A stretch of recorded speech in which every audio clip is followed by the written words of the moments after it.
Hello, everybody. Welcome to today's webinar. I'm excited to have one of our own NCU faculty members come back and present a new webinar today, Dr. Quincy Daniels, and he is joined by probably his better half, Dr. Tina Daniels. We had a great time just chattering a little bit about just being a human before you all joined on. So I think today's conversation and webinar is going to be insightful, and I know that Dr. Daniels has mentioned to use the Q&A, ask questions in there, use the chat. Please feel free to communicate in there.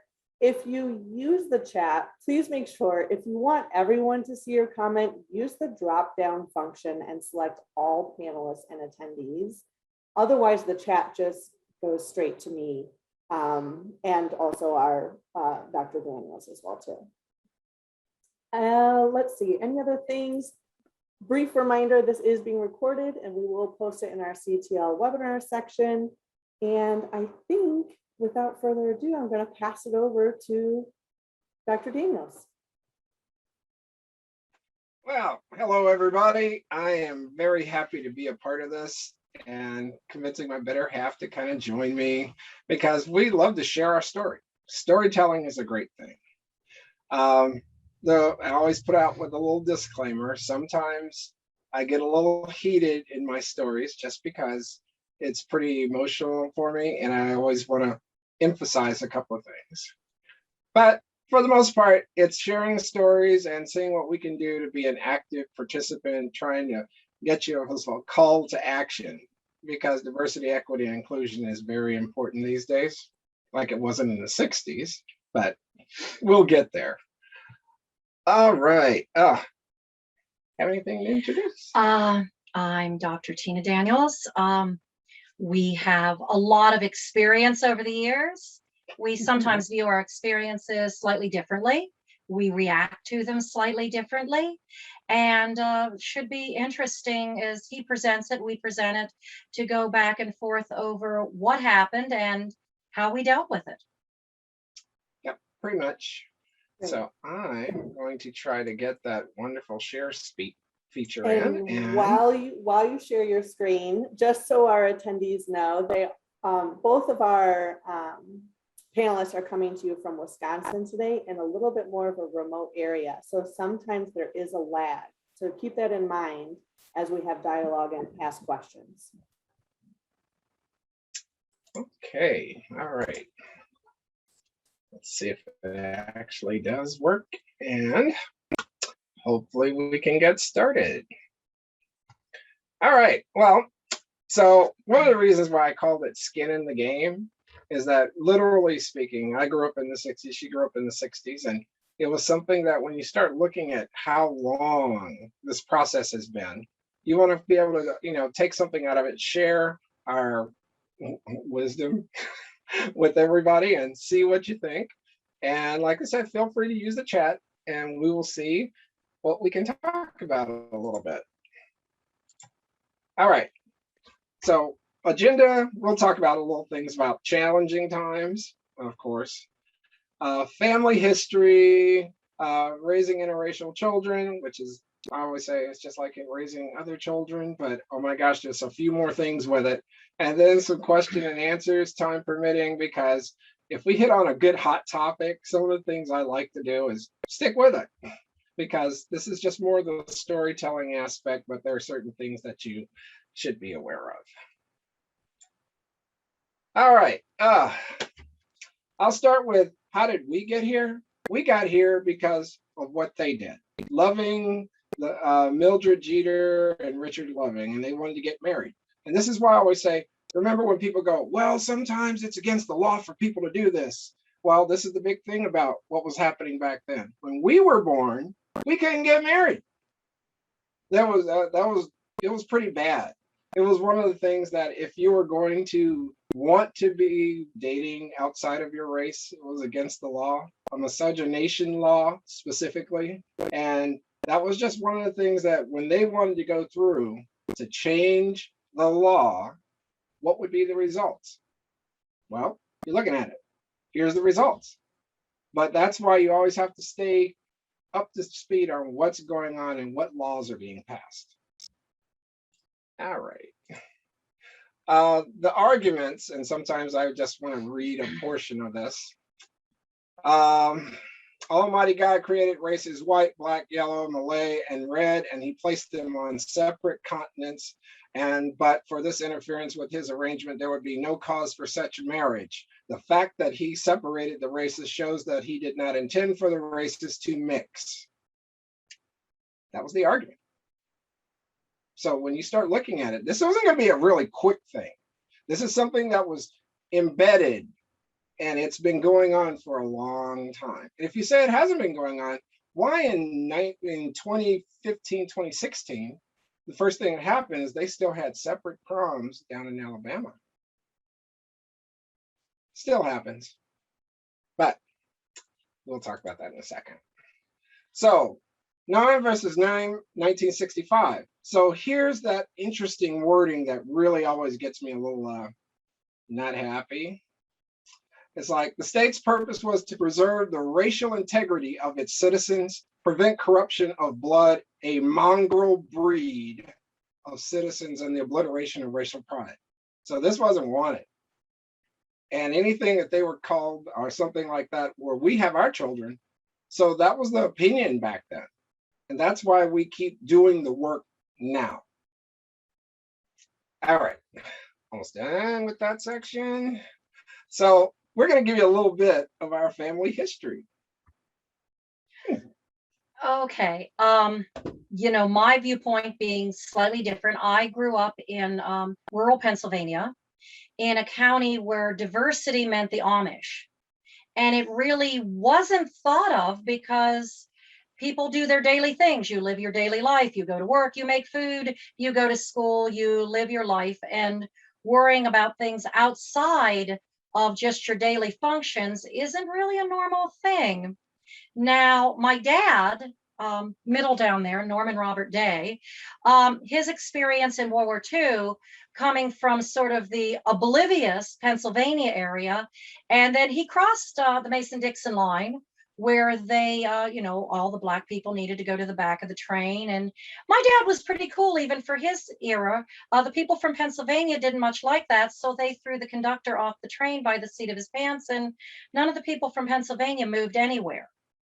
And of course, if my dad was around now, he'd be deeply bemused by DNA testing is sort of proving that a lot of the most ardent people aren't really all what they think they are, or are a little less than they thought they were in the DNA side. And how they'd explain that, I'm not quite sure. It doesn't sort of fit in with their almighty God and separate thing. It doesn't quite work. We've always been a military family, so to speak, supposedly, family history's anything, going back to the Revolutionary War. Not the American side, but anyway, some German mercenaries that came over, measured property, and then instead of fighting, just stayed. Upward World War I, World War II, brothers in Vietnam. I enlisted when I was 18 and met him in the military, Fort Leonard Wood, Missouri. And now our children are in the military, Peace Corps. That is sort of our family history. Mm-hmm. No, you see, those are the things that's like with my grandparents and great grandparents, and wonderful things with ancestry, where you can track and see the enlistment cards and things like that from World War I, and you can verify that in the national records. You see, I've been doing that genealogy stuff, and it started to get really interesting. So I won't go through and bore you through all of that, but one of the things about having served in the first Gulf War, having served in Somalia and things like that, the first thing that happens is that I'm like, even with all of those interesting experiences, we are a military family. And we're so used to what the military does, which is what we call, it kind of protects you from things, because you're so used to, what's the training schedule? Can you do your job? If you can't do your job, you're going to get replaced really quickly. And you get used to the thing called Uniform Code of Military Justice. So what applies to one applies to everybody. But off base, it wasn't quite like that. So we'll continue. All right. So like I said, we have a huge family, and even then, not everybody's pictured. But if you can take up an entire row. Yeah, that isn't even all of us. That's just a lot of us. But there was some that couldn't be there because they're working in other places. Yep. So it was just one of the things that I was an only child. She was an only child. So we wanted a huge family. So 11 kids later, here we go. And it's always interesting. I always put my third oldest son because Brandon is a good person and he just graduated from OCS over in Quantico, Virginia. So he was very happy with that, continuing our tradition for military service.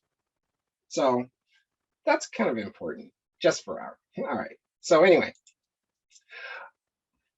some rather interesting things about raising some interracial children. When we first met, well, the military is very clear. If you are going to be based together and live together, you have to be married.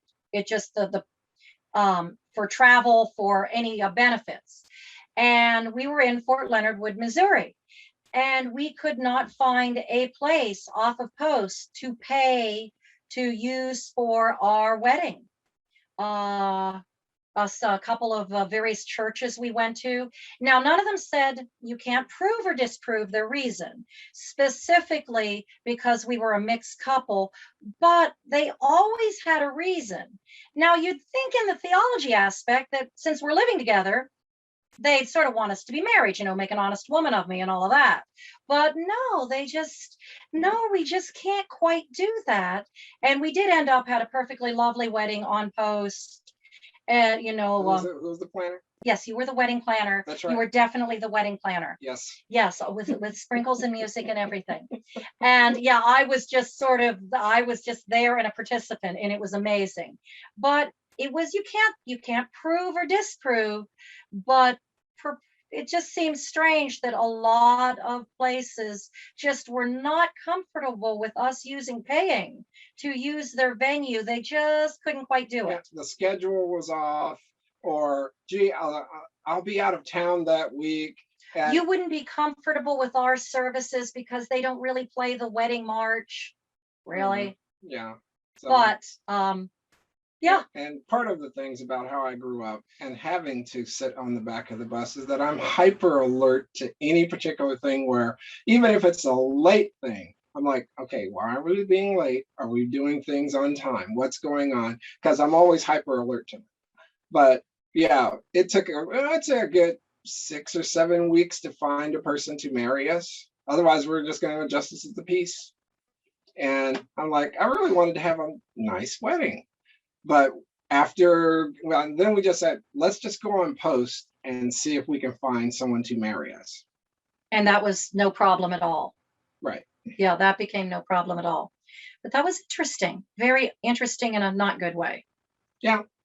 And this other version where I say the military is a microcosm away from society, literally, once you step on post, it is a different world. And literally, it's real easy to understand and how to navigate the military, as opposed to when we try to navigate out in the civilian sector. So that was one of the things I really had a challenging area, which was every time we got a rejection, because, like come back from lunch and I'm going over to meet with somebody at the local church, and I'd come back and I'm going, no, they said no. And after the 11th no, I just decided we're just going to have to go back to the military version, because when it's obvious you're not wanted, something happens. And now our older children, talk freely about things, and once they're adults and safe, and they notice the difference on being on a military post where you commonly see people of power, people in charge, subordinates are white, black, women, that it was, and particularly I was in the medical field, so you really did have a large spectrum, people from other countries, other religious practices, and it was just part of daily life. It was not considered unique in any particular way. And growing up seeing that military policemen have as much African American, Asian American, Pacific Islander women as the commanding officer. So they were sons at the time at that group. They were sort of in some ways unprepared for the civilian world, where not that racism can't exist anywhere and in many ugly forms, but they weren't really prepared for it in the civilian world.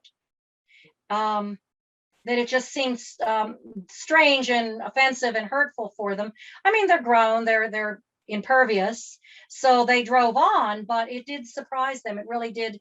And they spoke about it later. It's sort of catching them by surprise, transitioning from sweet childhood into off-post being a now scary teenagerhood, when 2 years ago you just were that sweet child with big brown eyes and don't you have the most lovely curls on earth. Mhm. We have one question that's so far in the chat box. So, do you feel like we have taken 10 steps backwards in the last few years? And I always kind of equate it to this point.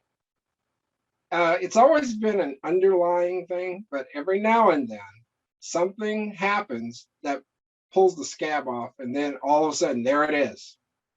I mean, it's right there in your face. What are you going to do? And this is one of the things that I've always been a proponent of. Can't sit around and talk about it. You actually have to do something about it. You have to either get some legislation going, you have to find a group of people that are going to support you, because we're all in it. And that what happens for one tends to happen for everybody else.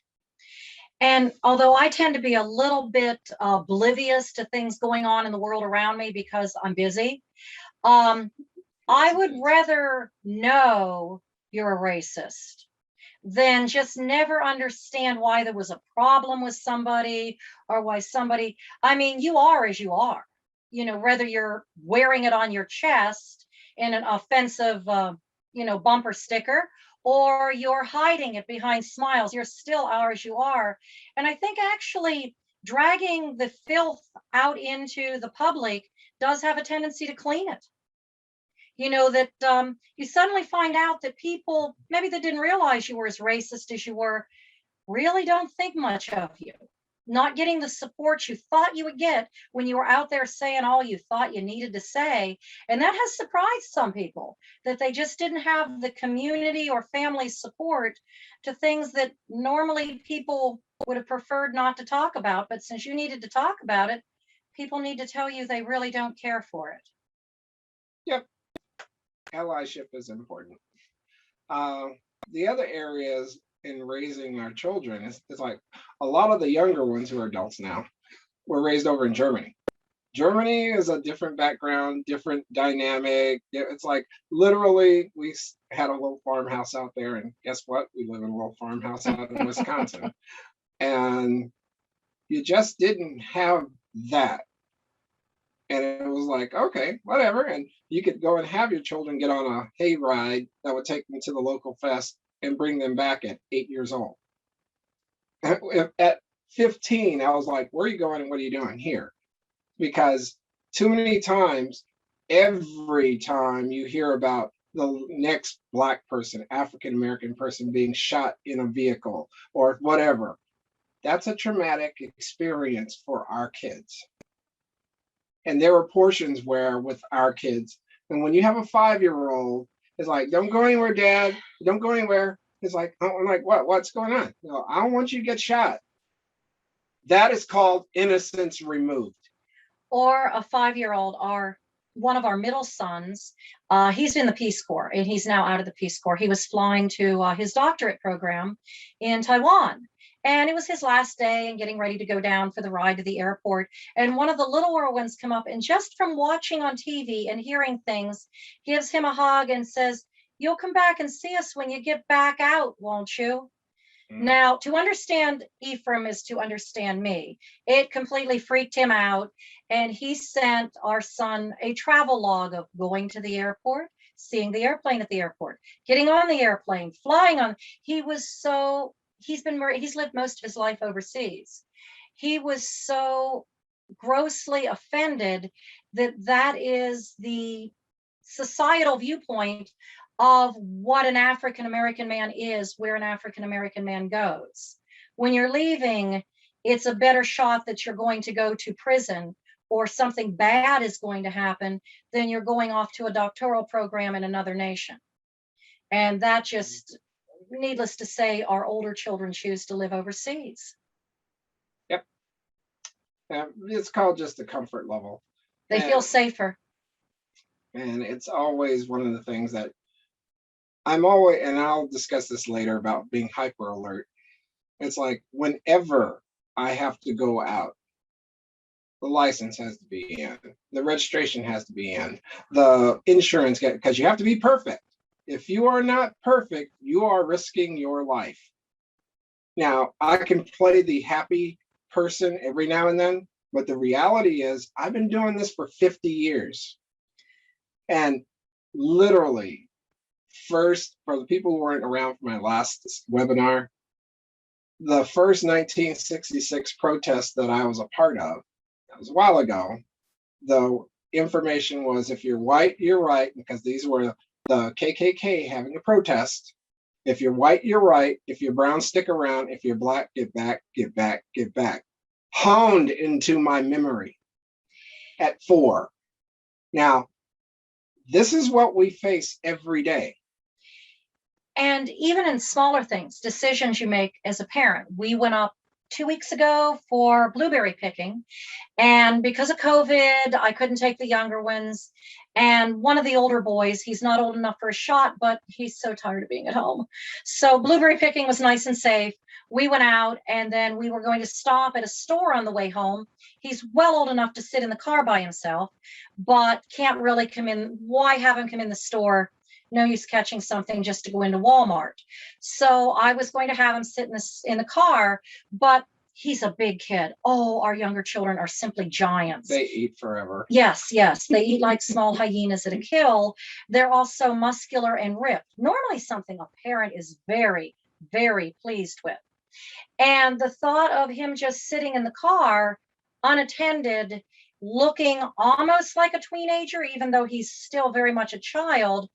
We brought along our 17-year-old daughter, who hated it, listened to her music the whole time, to be sitting in the car to be sure to keep him safe, so that nobody would come and officially bother him. Not that they thought a small child was sitting unattended and maybe needed help, but maybe that a teenage minority child was screwing around with cars in the parking lot because he's just young enough to get in the driver's seat and play like he's driving and be silly, which our children don't have the option for a lot of silliness out in the world, a lot of playfulness. You got to be tough, and you got to know how to react and what to say.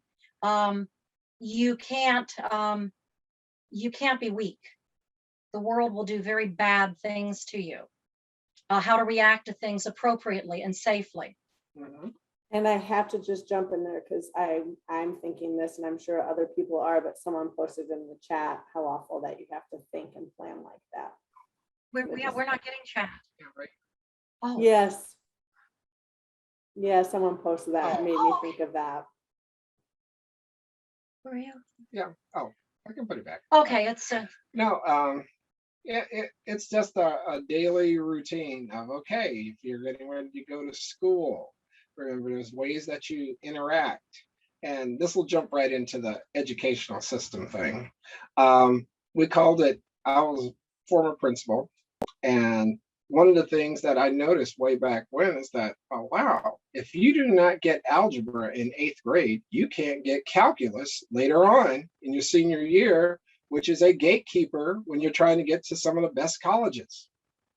And when we first moved here, and we've been here for, at that time, about, 10 years? no, less than that. Yeah. Ephraim was in 8th grade? 8th grade when we came here. And the Or first 7th thing, and then going into 8th. first Sorry. thing that happened is that there's like the counselor programmed everything that said, oh, okay, and here's the other math that he'll be taking. And we're like, no, he'll take algebra. And literally the counselor like, well, Pre-algebra would yeah. do, he'd be better off in pre-algebra. Now he had a B in his maths. and he was going to put him into pre-algebra. And I'm like, well, what? Because the normal step is to go into algebra. The kids that need assistance to be ready for algebra, that they're not academically ready, would be in pre-algebra and then go to algebra. But if you don't take algebra in 9th grade, 8th grade, you will not be taking calculus in 12th grade. And I understand this is way down the line, but there's no way you can get the credits lined up to get there. So I said he had a B. He wasn't like a gentleman's C that really should have been a C- or a D+. And I pushed to get him in, and needless to say, he did take calculus and trigonometry in his senior year. He's, by the way, the one getting his doctorate doing GIS identification of biologic migration. So obviously math worked for him, but they very quickly would have tracked him into something lesser. And his older brother had difficulty with reading. I mean, he was gifted and talented in math skills, history, and several other things, but reading seemed to be sort of a bit of a stumbling block. They suggested putting him in special education and having him just have books read to him. And we ended up putting him in a private school for 2 years to teach him to read. He has his master's degree in political science. But if you do not go in there, just get ugly early, because you're going to get there to begin with. So don't bother going in with any niceties. If you do not go in to fight to get your child a better education, they will get an education. Our school is quite adequate. It was decent, but there was a push. Now, was this push because they didn't know us? Maybe that's the way the counselor was with a lot of people. Don't know, but funny. Mm-hmm. The next area, and this one's always fun for me, because post-secondary schools it's expensive. So when they came up with these ideas, they're like, okay, well, they don't have it back then, about 10 years, 12 years ago. They didn't have a box for that. They were like, well, what box do I check? You could pick only one. Mm-hmm. Literally, one of the kids called from the school's office because he had to fill something out and asked him what. I'm like, well, you can pick. I mean, you're Scotch, you're Irish, you're Native American, you're German, you're African American. Pick whatever you want to be for the moment. Now, this, of course, to know Ephraim is to know me. In front of the school counselor and everybody else, he's like, well, I think I'll pick African American for now because I could probably get more scholarships. But when I graduate, I'm going to pick white because it would look better for job opportunities. And went away with his happy day, just simply not giving a crap. But that is how he viewed it. That's how quickly people deal with it and move on. It's a reality in my son's lives that was not a reality in my life whatsoever as a child, as going to college. And it was a reality in all of their lives. They accept it early and move on. But outside of families, many people don't realize that is the reality, and there's no sugarcoating it. Yep. And that seems to be one of the things about when I just said, okay, well, whichever scholarship you can apply to that's going to give you funding, let's go there, because you're going to need everything you can to continue your education. So which one got the Irish scholarship? Oh, Terrence, the oldest one. Yeah. He got an Irish American. We are Irish. We can prove it. Yes, we got it. We go to Renfest. My son can actually do the real. He can speak some Gaelic from living overseas. But yeah, he got an Irish American scholarship. Yeah, because people try to put you in a box, and sometimes people don't want the box, and that they highly do not identify with anything that society has said, this is what you are and this is what you're capable of. So we always all the older children are polyglots. They all can speak multiple languages. This area, navigating the angry black man. Yes. Yes, my hyper alertness is always incredibly aggressive when I get a sense that there's unfairness going on, especially with my kids. So now my son Brandon, the one that got through OCS, Marine Corps, and things like that, he had played football with his team forever, and it got to the playoffs, and it was a really good 4 years until the last year.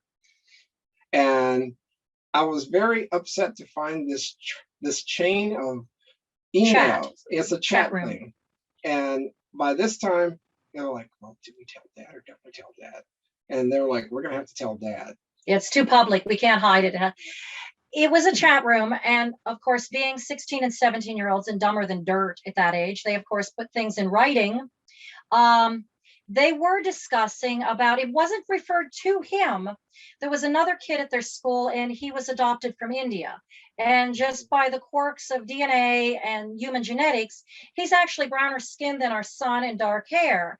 And they were talking about, you know, sand ends, and which would be people from the Mideast and India, and then tree ends, which were Native Americans, blah, blah, blah, blah, blah, putting all of this crap in writing. Well, it came out, everybody knew about it. The kids got in trouble. The quarterback, who didn't write anything, but it was his football team, he had a nice little scholarship at a local college. His parents drug him from home to deeply apologize, grovel. I mean, we could have destroyed the season. They would have disbarred the football team from playing. Our son was a little upset because he's like, great, because the kid was here apologizing, and then he started crying because his parents were looking at him like they were about, when he got in that car, I did not. I had sympathy for that child because they were going to rip him a whole new one. But he's like, congratulations, Dad, you just made our quarterback cry in public. But what they were telling him is, you just about destroyed your life. But the kids were very comfortable at dropping these words and comfortably talking, not realizing how it made other people feel, or what they were really, do you really mean that? Is that what you're saying about the guy that your friend and me playing with? Well, no, I'm just an ignorant little 17-year-old is basically, and I've bounced these words around all my life. But yeah, it was a concern, because whether Quincy was gonna, you know, kill the football team for the year, destroy his football scholarship, because it was nip and tuck for a little bit.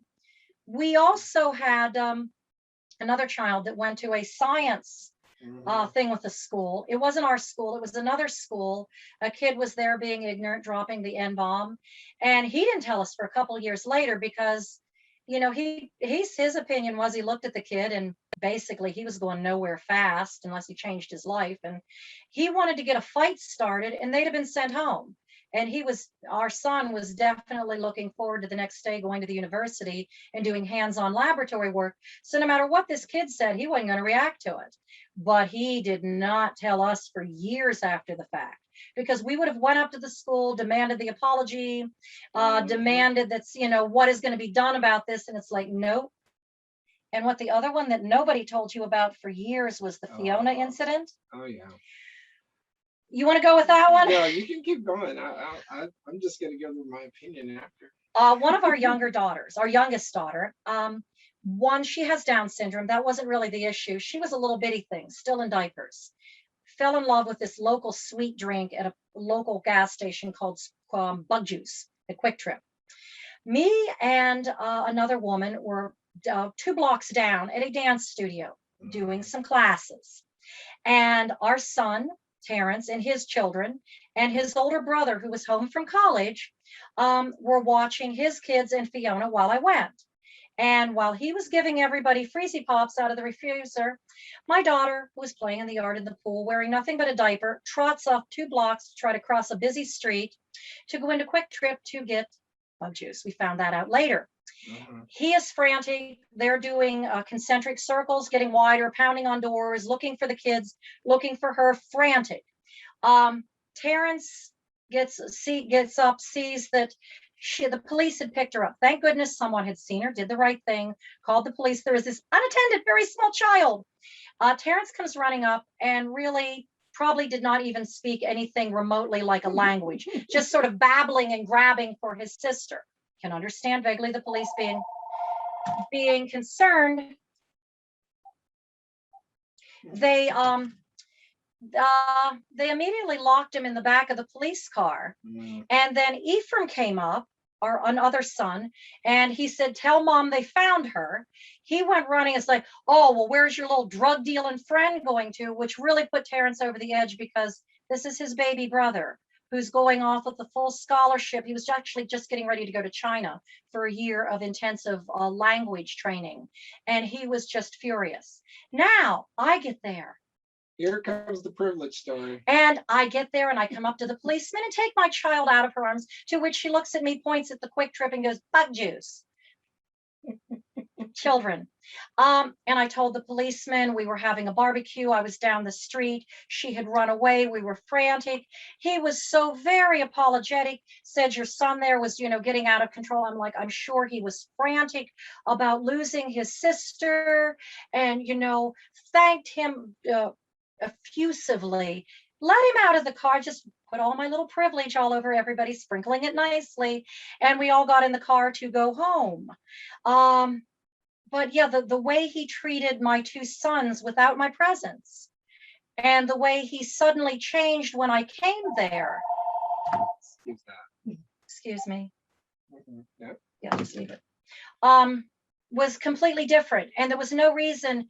You saw Ephraim running back, hearing the phrase, go tell mom they found her, and you see him taking off, and what comes out of your mouth is your little drug dealer friend. That's what comes out of your mouth. Not super nice, just being super nice about it. But yeah, that we didn't tell him for a couple of years, because that would have just been really ugly. That would have been super ugly. Yep.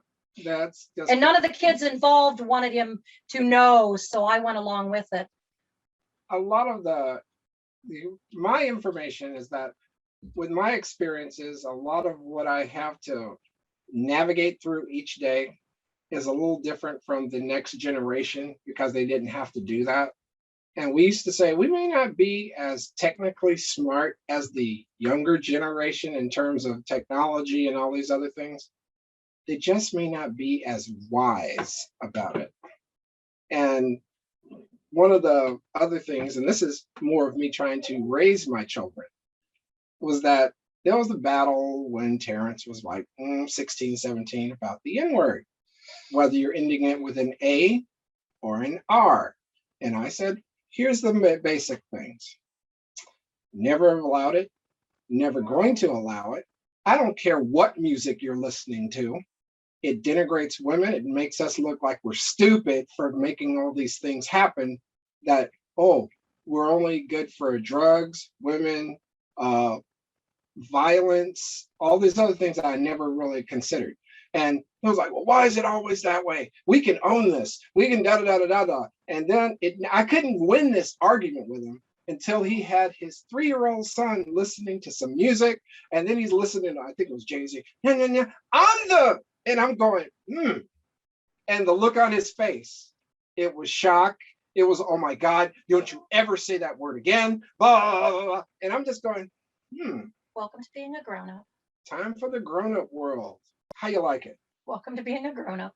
But if you allow, what you allow is what continues. So I'm never going to be on this music side. I'm sorry. There's a limit. Oh, they're perfectly comfortable with it. They will tell you in a heartbeat, if it is anywhere on a DVD, Dad will walk in your house and break it in half right in front of you. And everybody is completely cool with this. But I try not to be the angry black man. We only have 2 words. There's 2 words in the house you can't say. Yep. I have mine, he has his. Okay, all right. But I mean, yeah, but the children understand the reasons and are good in accepting with it. Well, that's because we have to go through and we work through a lot of this.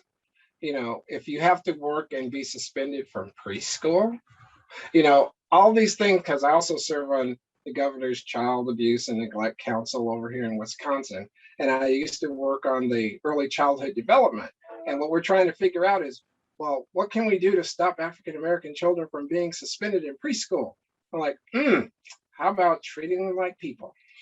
And the different, I mean, our one son, as he came to us, he was on his way sort of out of town.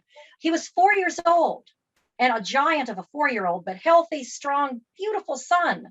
And he was so violent. Oh my goodness. Because of things he learned, he'd go like this when he was talking, just like if you turn a somersault for grandma and they go like this, you turn a lot of somersaults.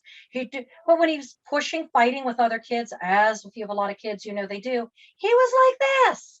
No different than other children. He didn't bite. He didn't ball a fist. He didn't use a stick. And they found him violent and frightening. He's 4 years old. Put him under your arm and walk out, for goodness sake. And he came to our house and literally never left. Pretty And much. no, he's not violent. He's a little, but I also, in preparing him for going back to school, you know, he doesn't have, he's huge. He's up to here on me. And he is just turned 7. Yeah. No, you can't go up and hug people. You know, you will not have the option of pushing another kid down at the playground. That just is not a thing you're going to have the option of in your life. And just, it's crazy. That part is simply crazy, that the level of, particularly males, but the level of anxiety and fear about children of color, Black children versus other children. Really? You see, here's the important thing about navigating all of this. These are the things that we just worry about daily. And it's like anytime. Now, my wonderful son who finished officer candidacy school, and if you don't think it matters, it matters. And I said, wow, you're going to be able to drive straight over to Quantico, Virginia.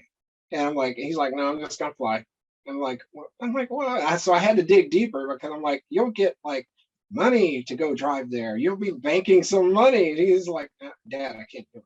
It's like, that was the time where this other lieutenant got pulled over and got sprayed. And he was basically out doing his job, whatever, getting it. Coming home from somewhere, yeah. And just because they thought he was like, the uniform didn't matter. And he's like, I don't think I would handle it like he did. Now, there are things that you can kind of talk away, and then there's things that you're just going to agree with. I was like, yep, I understand where you're coming from. And if you know that you can't handle a situation like that, you're going to have to learn how to tolerate when you are in an environment in the South. Not to say that it's always all the people in the South or anything, but how many times I've been pulled over, how many times the N-word has happened to me, how many times have I actually had to be in the back of the bus, how many times when I see things that are so traumatic experiences, like, oh, by the way, your mother got shot to death. Now, at some point, we have to act, and we give them the talk about how do you interact, what are you going to look like, how are you going to dress, what are you going to do at school, you know, all these things on a daily basis to keep our kids safe. And it keeps it prevents, it's exhausting. And it prevents them from the things in our society they should be able to reach out to openly with questions, with concerns, with they have to shield themselves. You can't turn to a school counselor, a teacher, and ask them something or tell them something that would put yourself or your family or your siblings in a bad light, because you or they may not be given the benefit of the doubt. And be that if they had concerns about things that frighten them, with drugs, with young sexuality, with feeling bullied, with feeling a sense of anger. Right. You know, do not, you know, particularly, you know, our bigger sons, do not be a 6'7" African-American male that goes in and tells the school counselor, I'm so sick of so-and-so, you know, picking on me, I could just knock him through a wall. You're going to be the one in problems. No, you're going to have to learn how to sound inoffensive. Right. Oh, we got one question. One question. Yeah. I get a lot of people, as my daughter's race, Asian and white, do you feel that you get approached? I've never looked at or asked. I was never looked at or asked in Wisconsin. Sometimes I do not know what to say or address. Is this something that is outgrown? With our younger kids, it happened, I'd say, more often, or particularly since I'm white, oh, did you adopt them? Yeah. You know, now with Fiona, there was a unique thing because of her Down syndrome, and several of our children have sort of an odd gold sheen to them. When they tan, they don't turn brown, they just turn bronzer. And several Hmong people thought that she was Hmong because of her eye structure and her skin tone. That was something unique, and I don't think really had a racial overtone. But as a white woman out with my black or brown skinned, tan skinned, any version of children, I would be asked if I adopted them. This may be somewhat, I haven't heard it in a lot of years, but it could be because a couple of our very younger children are adopted. Now, that isn't why you're asking me, but also they would get the, well, you, if I was out with Blondie Blonde, although you got some, because we had two foster daughters for almost 2 years, and they were just as blonde and Norwegian and big blue eyes, and he was always getting both weird looks and are you keeping them for somebody? He was never truly accosted, but you would, concerned people wanted to know why he's in the company of these two little, blonde cutie pies. Yep, but that's another story. Oh, that's adopting and bringing in children and living with children and right. Large moving households are a whole different story. Here's one of the things that seems to be very pervasive in our society today. If she is marrying me, it's looked at as a step down. If I am marrying her, it's looking like, oh, it's a step up. And except for in the military. And I know in the military, it was very interesting because what's more command-based and officer versus enlisted, of course. He was the officer. Yes. I was enlisted. So you were marrying a subordinate, and they were very concerned about that. Had nothing to do with race. They were concerned how marrying me would affect his career and his It's like, you'll never make general. I'm like, gee, darn. I'm sorry, I'll be married to her longer than I'm in the military. And you were. But that was a uniqueness of the military situation. Yeah, but one of the things that ends up happening regarding how we perceive this in society is just, it's been this color thing that every now and then you'll see all the stuff where they say you got to remove the scab, and then it comes out, and then you have to navigate it, and then what do? And it's like a lot of the people, when I come through, it's like, we call it code switching. Code switching is difficult. It's hard. And I've taught my children how to code switch. It's like, be yourself at home. Be yourself at home. But when you're out, you need to act a certain way. You need to behave a certain way, because anytime that there's going to be something that somebody can say, well, I don't know, we're going to have to talk to you for a second. It's like, you get a hold of mom and dad and we will be right there. That's a hard way to live, but you still have to code switch. And carry yourself in a more formal manner than your peers would expect to carry themselves. Yep. A more guarded manner. So it's there. All right. And it's a psychological stressor. We just try to navigate our way through it. Oh, something in the chat. What do we have? Yes, it does. Code switching takes a lot of tolerance. And it's, what do they say? And I'm not even going to talk about so much of the health disparities, but if you had to live in a state of rage half the time because of the experiences that you have, microaggressions and all this, you can just raise your blood pressure 15 points by just being of color. Which the medical community at times says, well, that's normal. Normal and healthy are two vastly different words. All right, I'll keep moving. So this was my escape. It's like one of the things about when I remember my mother, and she was definitely all into Malcolm X in the 60s. That's why we would do all the protests. And she was like, get as much education as you can. Get as much as you can. Because if you don't, how are you going to determine if you're getting the short end of the stick if you don't even know which end of the stick you're holding? So basically, the rule in our house is everybody goes to college, get used to it. Oh, and some have argued about it. Oh, yeah. They didn't need, I could get a good job right off. I can go in the military right off. That's the one time I play the mom card. You are not free of me till you have your first degree. I don't care. And that gives you choices. If you don't use it and you want to work in another field, completely free to do so. But you will have your first degree, so you have a choice of what you want to do and a choice to sit down at your job or not, depending on what you're doing. But that's my mom card. I had to browbeat more than one into finishing their degree. And finish your degree. You're 2/3 through and now you don't want to do it? Oh no, I'm going to browbeat you into doing it. Yep. I am that type of mother. Yeah, hover mother is not a good word for it. No, I don't hover. I come in like a dive bomber and destroy things without shame. Yep.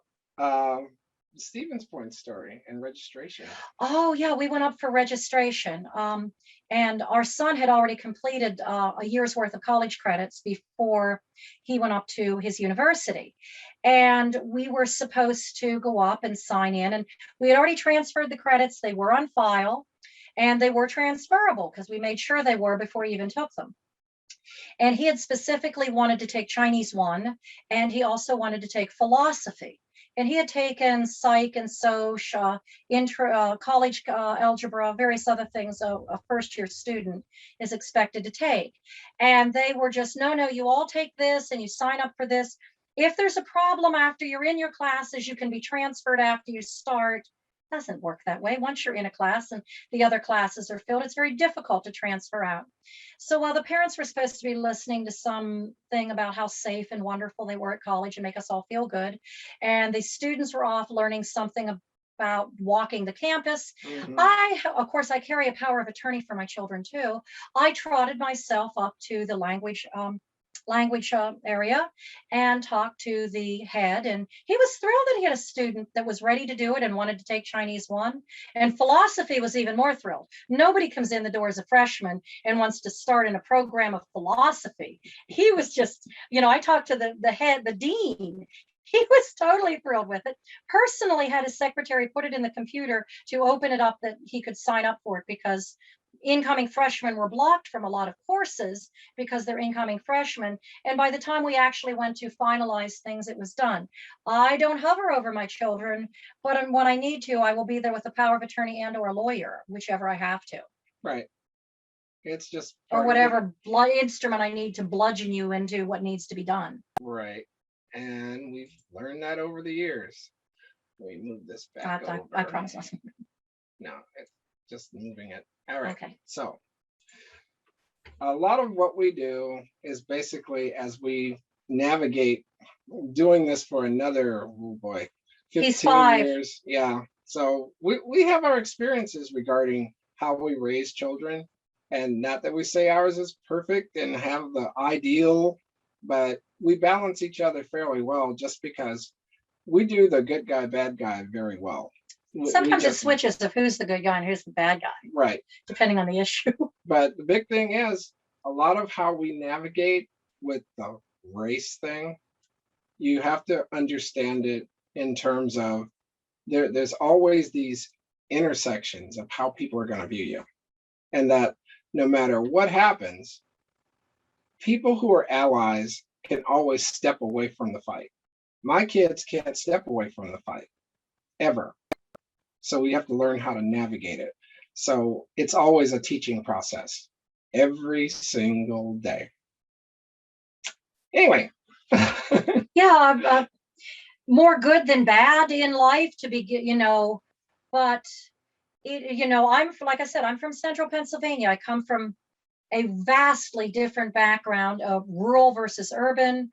We're meeting at Fort Leonard Wood in a master's program. So, military, but. Oh, yeah, sorry. We were just saying we need to ask questions if you have any. Yes. Go ahead, just jump right on in. There was another person who mentioned in the chat, which you didn't see earlier, but it was in relation to the racial boxes that really segment people. And you were talking about, I think it was your son who was looking at different scholarships.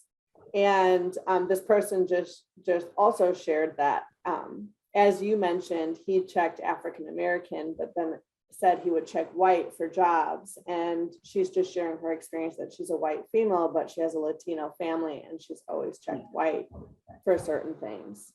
I'm wondering, when are they going to make it like check all that apply? They're not here yet. I filled out my kids' stuff for school and you have to pick one. Okay. Then Shirley mentions from that comment earlier in the chat, you know, why does it even matter?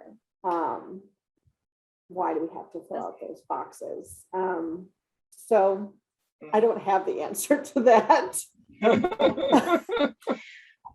Well, as I've told my children, it's like you can get into any university if you ever wanted to, provided you have something above a 3.5 and you are a transfer student, not an incoming freshman. And I said, that's the back door. You can get there, but anything that has to do with, well, we need to have this certain test score, this certain, it's like once you have already been taking college courses, guess what? They know you can do the work. So that's the backdoor way in. And it's like, whether one way or the other, everybody gets to go. Oh yeah, money is tied to the boxes too. Well, I mean, I can see that it does keep people, can be used, not it necessarily is, to keep institutions honest, that in theory, if a certain group is 20% of the population, they should equally be 20% of the incoming freshman class and 20% of the local jail system. You shouldn't see an imbalance outside of the population, the general population that's there. Right. And when you do see, by checking the block, when you do see there's an imbalance, then that would, you know, beg the question as to why is there an imbalance and what can be done to balance things in the population. And oh, by the way, hers is quantitative, unqualitative. So we balance each other off that way. So I mean, literally, we had this. Wow, you're never going to get through the slides. I'm like, that doesn't matter. Yeah, we actually, I had, our one son was laughing at it. We had an academic argument last night of, I disagreed with a couple of the slides and thought they should be changed. And he felt very firmly that they should remain the same because they talk to the heart. And I wanted a couple more stats. Numbers. Stats on.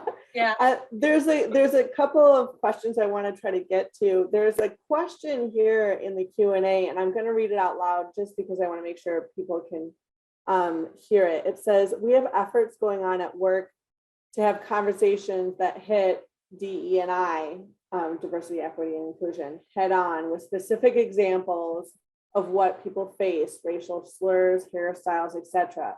Any tips on having those conversations with people that may not be able to relate or feel like why they should care?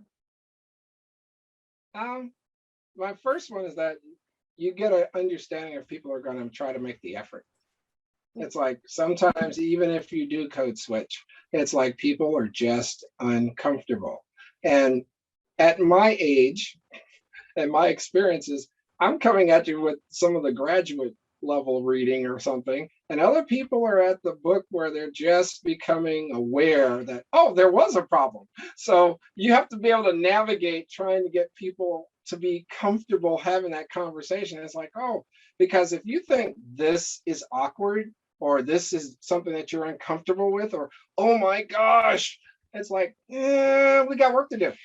Yeah, and I think it depends on if the person has any interest. I mean, if you're talking to a rock, it's a rock. You're not going to, you know, if person was interested or they were looking to learn more, or you introduce it to groups, as much as you can talk about, you know, hairstyles, makeup styles, clothing. I can remember starting school where girls had to wear dresses and dresses only. This is in rural Pennsylvania. 20 degrees at recess. Do you know what the updraft is like? It is cold. And, you know, to put it on things that maybe they wouldn't realize have changed in their lifetime that were a difference. You know, where women were either obligated to wear a certain thing or not wear a certain thing, or require permission from their owner to sign up for a credit card or and this is in our lifetime that this has changed. And, you know, apply it to something, it may be, that they can see in their life. You know, they may not understand or care one way or another about dreads and curls, but they might understand. I mean, there was a time where they told women, all women, what color of lipstick they could wear, or if they could wear lipstick, what manner of undergarment they had to wear. And, you know, that's long gone. Or even with guys, you know, different things that they either must do or had to do, and looking up things like that and putting it out, which sound offensive or antiquated now to us, but literally in my lifetime when I started school were a requirement. Yeah, that is not that long ago. My mother was almost expelled from high school because she wore plaid bell bottoms to school instead of a skirt. Oh, no, not the bell bottoms. Yeah, my mother, watch out. Yeah, my mother, who I actually learned my wonderful language from after coming home, and I actually was blue in the legs. She went to school, and we could wear little snuggy pants under our dresses, and the principal was against it. And she quite vulgarly and very loudly and publicly questioned us why he needed to look up little girls' dresses and exactly what was he looking for up there. And she told him in detail what she thought it was. And he was very happy to have us cover it up after that. Yeah, and you know, I said, sometimes going ugly early fixes it. And I think your tip of just trying to know your audience and see where they're at to try to bring them along the journey and educate them in maybe areas that they don't realize. They're, as you mentioned, Quincy, they're at the beginning of opening the book, whereas some people are like in graduate level work. So I like those tips of trying to help people see it through those lenses. There's nothing wrong with beginning learning. There's nothing wrong with just suddenly becoming aware. Was it when my wife toured a battlefield in the South? I was in high school. Pennsylvania. You went to Valley Forge. You went to Gettysburg. You're from Pennsylvania, you know, with your high school field trips. So when we were in Georgia, because I want my children to be well-educated, well-rounded, I hauled them off to local battlefields and places of historical significance. And at the gift shop on the way out, I bought a little Union flag and a little Confederate flag and put it up on their wall out of memory of where we went. To me, growing up in Pennsylvania, the Confederate flag was a meaningless thing out of antiquity, no more interesting than the Battle of Hastings. It's a battle that was lost almost over 100 years ago. Who cares what their battle flag was? That did not go over well. No. Even if brought in a place from complete innocence, the flag did not survive very long either. I don't know. But it was out of complete innocence. Right. It was a historical thing, as if, you know, the color of the flower, you know, the white rose or something. It had no emotional significance to me. I found out it did. After so many years. I was very young. I know. I just said after so many years 22 watching our children grow up, we now understand. Yeah. 22 years old, dumber than a turnip. Okay. But no, we have one more. Let's do one more. Okay. I'm going to read this aloud just to make sure everyone can hear it. How do you deal with the compassionate fatigue of trying to educate people about DEI efforts when African American was forced to embrace unwritten rules? You want to go first? Oh, I don't have fatigue. I don't have fatigue. I have a wellspring of aggression that will probably never go down. I mean, I don't mind it. Now, my problem is that I'm oblivious to a lot in life. But, you know, as far as getting my kids ready, that's just one more thing. You know, I don't have a level of fatigue, but also I can step away from it too. It doesn't direct at me. When I go alone somewhere, I'm sort of past the age where the female thing is as much problematic as it used to be. So I can pretty much, unless I'm putting myself in real danger, I can pretty much truck anywhere and not have any problems alone. Right. My version is that you have to take your break from it all. Like it might be a week, it might be 2 days, it might be whatever. It's just that you get back in the fight after you take a break and recognize that there's always going to be a fight. It's not going to go anywhere. So we might as well go ahead, confront it, and pull off the scab and go do the work. And I make sure my children are aware that you will have to do the work. The hardest part of being one of, at this time, 3 families of color and where we were living, I said, it's not going to be real easy once our kids start dating. And it is always a navigational challenge. It's like, well, why aren't you going to the prom? Well, I don't know. I don't want to cause a big stink. You know, if I ask a person, it's like, oh, you're going with a person of color. I'm like, it's still here. And it's like, and you always keep going, you know, you've only been here and been around watching our children grow up for the last 20 years. Is there anything that's going to make us feel like these are decent people too? Right now, we're still battling that. Yeah, even Brandon, who graduated, 2018, you know, and I asked him about it, you know, particularly microaggressions. And he's like, there's always whether even it's meant or not, like when you're going over the Civil War, everybody sort of cuts back to see what you think about it. Or the joy of being called on in class when they're talking about something dealing with minority or African American, and they ask you about it, like at the last African American citizens meeting, it was debated and there was a policy talking point on how African Americans feel about this, like some monolithic, and you're in on it, like there's a group that you all go over this somewhere and discuss it. Or the side jokes about watermelon, which I'm not even going to go into that one, but you know, just sort of not anything in your face, not anybody being mean to you, but a joke and a snicker. Now, which we don't get told about till way after the fact as parents, but do you go on them, you know, full bore right then and there, or do you just blow them off? And you know, some of them look and say, well, your life's probably going to suck and you're ignorant, so whatever.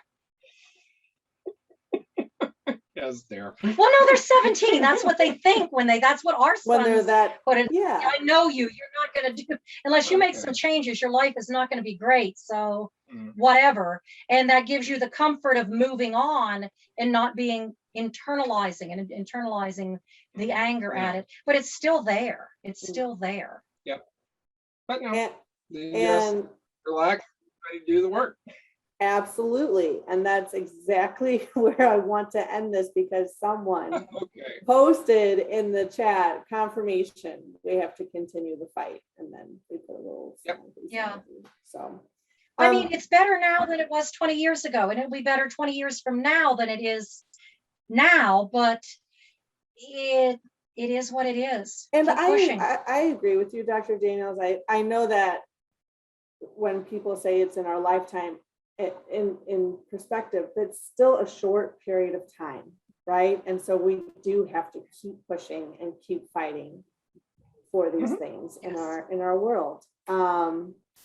And I do want to thank you so much for coming and sharing your story and sharing some of just your life experiences, because I know it speaks to the audience members that are here today, and I know it will to our NCU community. So thank you so much for your time. All right. It was great to be here. Talk to you later. Bye-bye. Bye-bye.